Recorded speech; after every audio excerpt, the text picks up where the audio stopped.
Assalamualaikum warahmatullahi wabarakatuh. Bismillah, alhamdulillah, wassalatu wassalamu ala rasulillah wa ala alihi wa sahbihi wa ala amma ba'd. Apa kabar semuanya, rekan-rekan mahasiswa? Sehat ya, mudah-mudahan dalam keadaan sehat walafiat sehingga bisa menjalankan segala aktivitas sehari-hari dengan baik. Baiklah, mari kita mulai untuk pembelajaran pada sesi ini, yaitu tentang media dan metode pendidikan perspektif hadis Nabi Muhammad SAW. Sebelum kita mulai, mari kita sama-sama buka dengan baca basmalah bersama-sama. Bismillahirrahmanirrahim. Media dan metode pendidikan perspektif hadis Nabi Muhammad SAW adalah mata kuliah lanjutan di mana kita semuanya sudah mempelajari tentang hadis, hakikat hadis terbawi, hadis pendidikan dalam perspektif Nabi Muhammad SAW. Yaitu indikator capaian pembelajarannya adalah yang pertama, menganalisis media dan metode pendidikan perspektif hadis Nabi Muhammad SAW, dan yang kedua, merumuskan media dan metode pendidikan perspektif hadis Nabi Muhammad SAW. Di mana yang menjadi pokok bahasan atau materi pada pagi ini adalah yang pertama, pengertian media pendidikan. Yang kedua, media pendidikan berdasarkan hadis Nabi Muhammad SAW. Kemudian hadis tematik tentang media pendidikan berdasarkan hadis Nabi Muhammad SAW. Dan materi kedua yaitu pengertian metode pendidikan berdasarkan hadis Nabi Muhammad SAW. Dan hadis tematik tentang metode pendidikan berdasarkan hadis Nabi Muhammad SAW. Media pendidikan, apa itu media pendidikan? Secara bahasa, kata media berasal dari bahasa Latin medius, yang secara harfiah berarti tengah, perantara atau pengantar. Dalam bahasa Arab, media adalah perantara atau wasilah. Sedangkan media pendidikan adalah jalan atau cara yang ditempuh untuk menyampaikan bahan atau materi pendidikan kepada peserta didik agar terwujud kepribadian muslim yang baik. Selanjutnya, dari hadis. Pembahasannya hadis. Apa itu hadis? Kata hadis berasal dari bahasa Arab, yaitu al-hadis. Jamaknya adalah al-hadis. Secara etimologis, kata ini memiliki banyak arti, diantaranya al-jadid, yang baru, lawan dari al-qadim, yang lama, dan al-khabar, yang berarti berita atau kabar.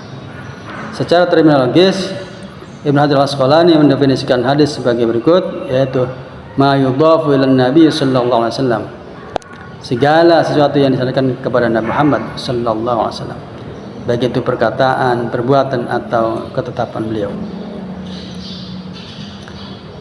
Selanjutnya, dalam pembahasan media pendidikan dalam hadis ini adalah ada dua model.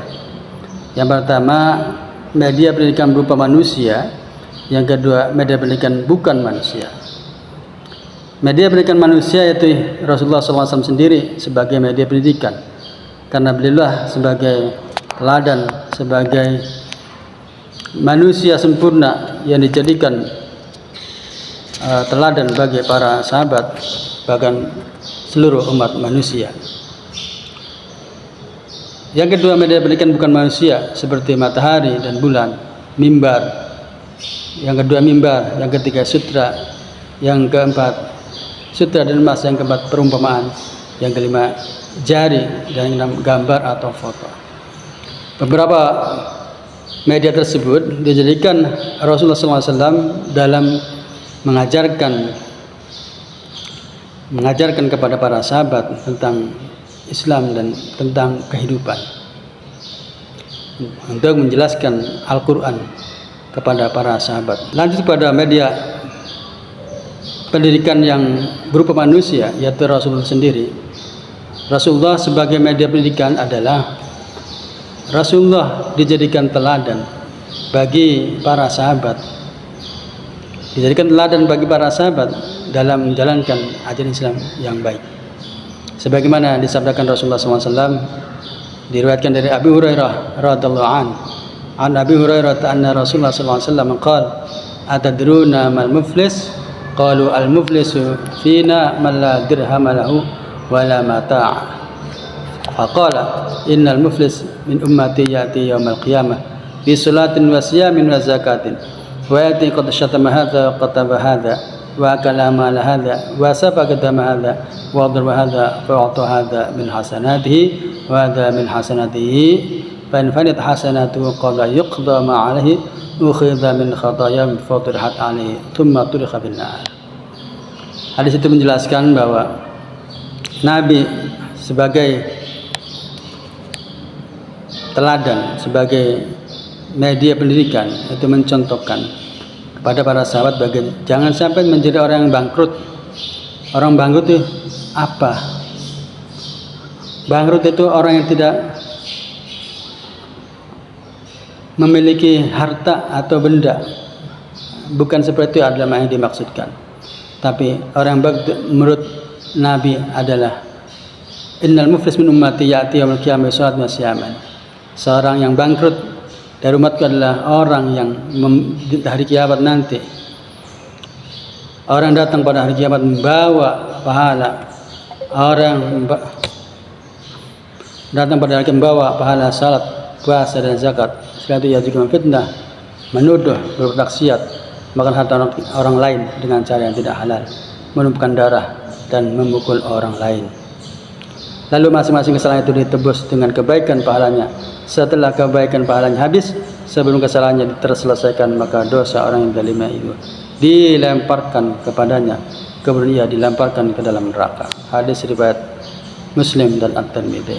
Nah, hadis tersebut dicontohkan Nabi dengan keteladanan beliau, bahwa beliau selalu dijadikan teladan bagi semua umat beragama dan rahmatan lil alamin. Karena beliau itu memiliki keteladanan dalam akhlak, memiliki keteladanan dalam toleransi beragama, keteladanan dalam kepemimpinan, keteladanan dalam menghargai kemanusiaan. Lebih lagi, Nabi adalah keteladanan dalam toleransi beragama. Kaitannya dengan konten moderasi beragama, bahwa Nabi memiliki toleransi yang luar biasa, menghargai semua umat beragama, orang Yahudi, orang Nasrani, semua dilindungi oleh Nabi. Ketika Nabi menjadi pemimpin di Madinah, Nabi melindungi semua penduduk Madinah, tidak memandang agama, suku, atau bangsa mana. Ketika orang itu berada di Madinah, Allah melindungi Nabi Muhammad sebagai pemimpin Madinah, melindunginya. Itu menunjukkan bahwa Nabi adalah sebagai teladan dalam toleransi beragama, atau yang sekarang moderasi beragama.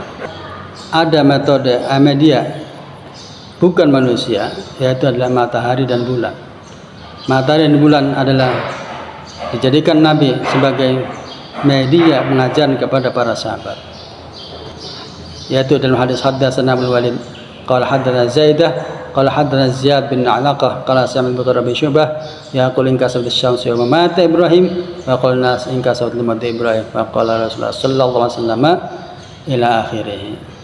Yang maksudnya adalah Nabi mengajarkan bahwa adanya gerhana itu bukan karena kematian seseorang atau karena kehidupan seseorang, tapi itulah tanda-tanda kekuasaan Allah. Oleh karenanya maka berdoalah kepada Allah dan salatlah salat gerhana. Itu menunjukkan bahwa matahari dan bulan dijadikan pengajar kepada para sahabat agar selalu bertakwa kepada Allah Subhanahu wa taala. Selanjutnya adalah metode pendidikan dalam perspektif Nabi. Apa itu metode pendidikan? Metode berasal dari bahasa Yunani secara etimologi. Kata metode berasal dari dua suku perkataan, yaitu meta dan hodos, yang berarti melalui, dan hodos berarti jalan atau cara. Sedangkan dalam bahasa Inggris, metode disebut metode, yang berarti cara dalam bahasa Indonesia. Sedangkan menurut terminologi, metode adalah cara yang di dalam fungsinya merupakan alat mencapai tujuan.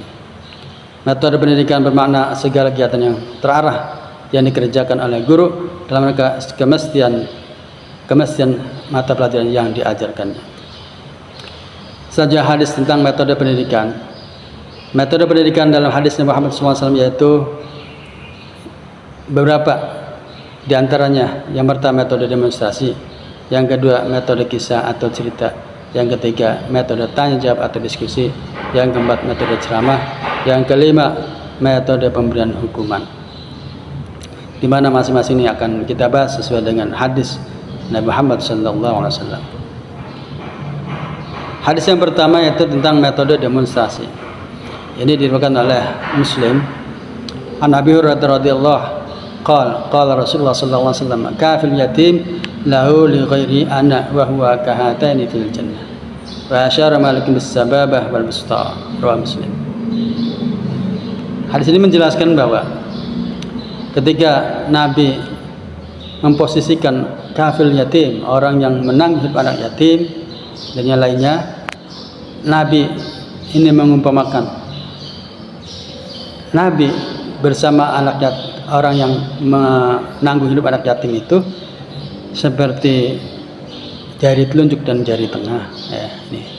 Ini adalah sebuah demonstrasi oleh Nabi dalam rangka untuk menghimbau, menganjurkan kepada semua umat untuk mau berbagi dengan anak yatim, sehingga di mana pahalanya, balasannya dan nanti akan bersama Nabi di surga sebagaimana telunjuk dan jari tengah. Kemudian metode kisah atau cerita. Metode kisah atau cerita juga dijadikan Nabi sebagai landasan atau cara untuk mengajarkan kepada para sahabat, sebagaimana hadis yang sudah dijelaskan, yaitu dari Abu Hurairah radhiyallahu anhu Rasulullah SAW qala bainama rajul yamshi man ahaqqun nas bi husni suhbah qala ummuka thumma abuka thumma adnaka Riwayat Muslim. Di sini menunjukkan Nabi menjawab pertanyaan sahabat tentang bagaimana, siapakah yang paling berhak saya hormati. Beliau menjawab, ibumu, kemudian ibumu, kemudian ibumu, kemudian ayahmu, kemudian yang lebih dekat, yang lebih dekat dengan kamu. Hadis riwayat Muslim.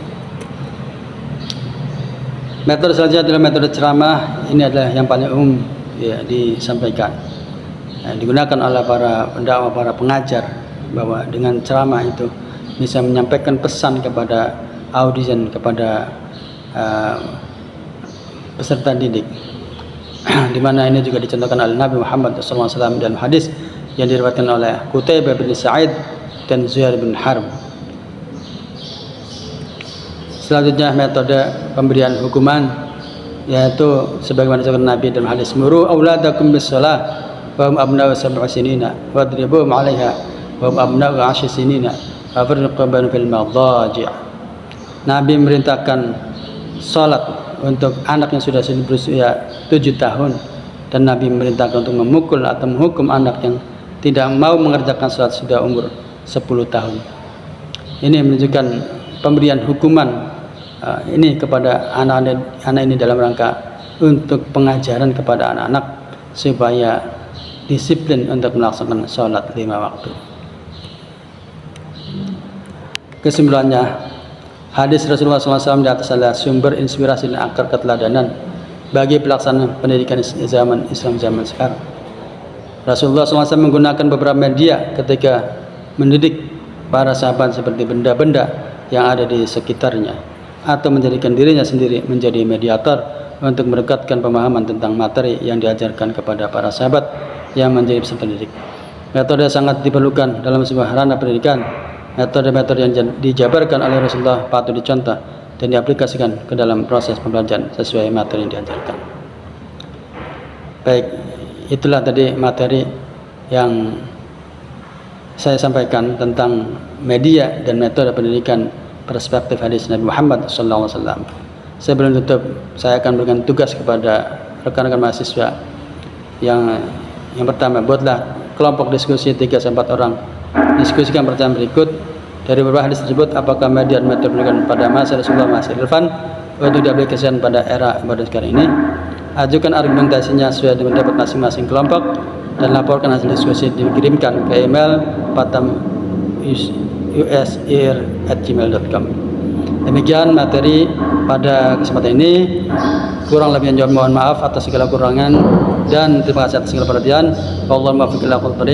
Wassalamualaikum warahmatullahi wabarakatuh.